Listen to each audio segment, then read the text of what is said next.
So there are a few differences between the 5-year and the 9-year coating, but for the most part, once they are applied, you're going to get pretty much the same effects. With the 5-year coating, you're going to get the same glossiness that you would with the 9-year coating. You're going to also get the same nice slick feel. The 9-year coating is a lot harder product, so it actually has a 10H hardness rating. So because it gets that much harder, it is a lot more resistant to scratches than your 5-year coating is going to be.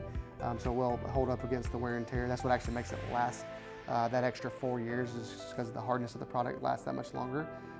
With that hardness, you're actually going to get a little bit more hydrophobicity too, so it's going to allow the water to run off a little bit better than the 5-year coating would.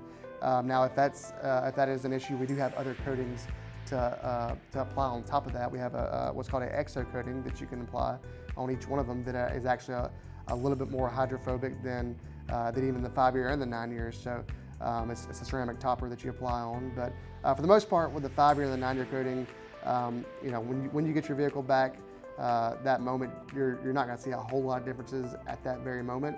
But over time, that product, the 5-year product, will start deteriorating a lot faster than that 9-year coating will. So for the 5-year coating, that may be something that people that lease their vehicles, people that don't keep their vehicles but only 3 years, may be a better fit for that. But somebody that's wanting to keep their vehicle for a lifetime, that 9-year coating is probably what you're going to want to go with.